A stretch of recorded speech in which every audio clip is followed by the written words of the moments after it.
Can you imagine that someone who was scooping ice cream at one point of time in his life will ever be able to make a business of $4 billion? Or someone who had reading this ability in his childhood would have ever been able to read future entrepreneurs? Yes, it is possible. And the person who made it possible is no other than Mr. Kevin O'Leary, aka Mr. Wonderful. Invested in more than 25 companies in USA's Shark Tank. The main question which keeps hovering is what made him like this. Kevin's story is not of a person who had bags of money, but story of a person who made bags of money with zero cash. With all his quotes like I'm not trying to make friends, I'm trying to make money. I love feel-good moments, but we have to get back to reality. Or if I say his famous quote, if you want to make friend, buy a dog. We can easily grasp that how realistic and focused Mr. Kevin is. Since childhood, Kevin was very passionate to make money, and this passion constantly made him to think of money and ways to make money. Those same thoughts made him so able and gave him potential to understand business's future.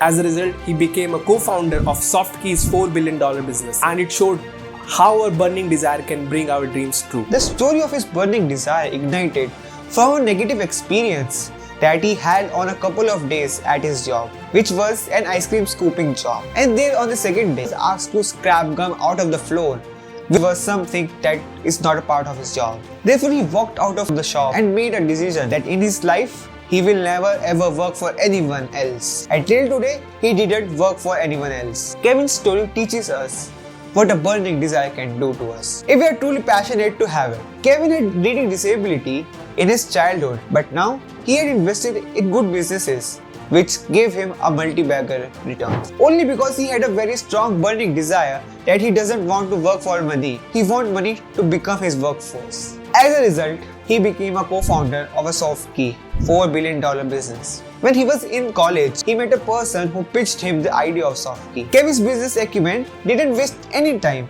to understand the potential of SoftKey, and he joined the SoftKey journey, which later became the learning company TLC and got acquired by its rival at a cost of $4 billion.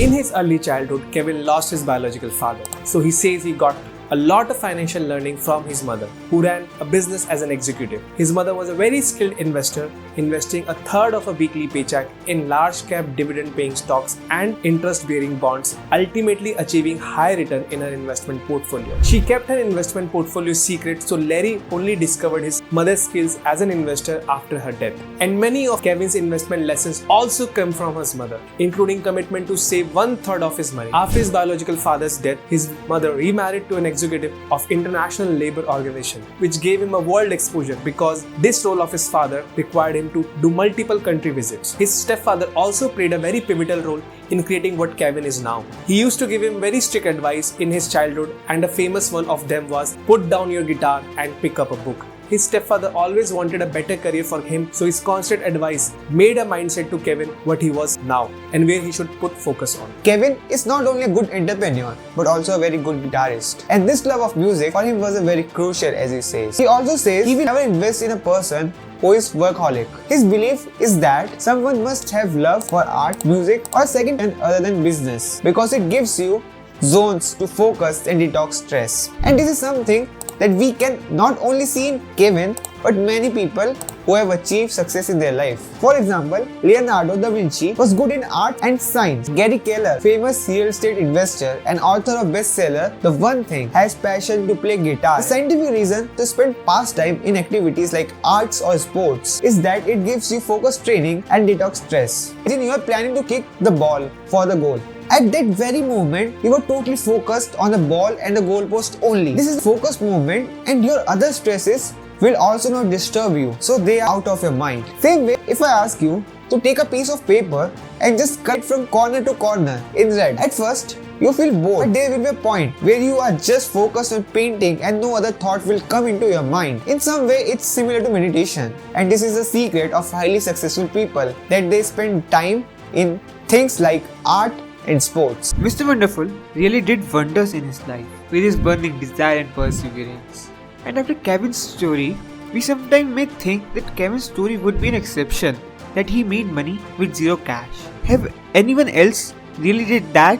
Or if yes, then how big we can go with zero cash? 1 billion, 2 billion, 4 billion? Or is there a limit? The answer of this question lies in the story of Mr. Radhakishan Damani, who was from middle class and lived in single room apartment in Mumbai, but now he is the second largest investor in India and made a portfolio of approximately $20 billion. Click on this video to know how he went from middle class to becoming second largest investor in India.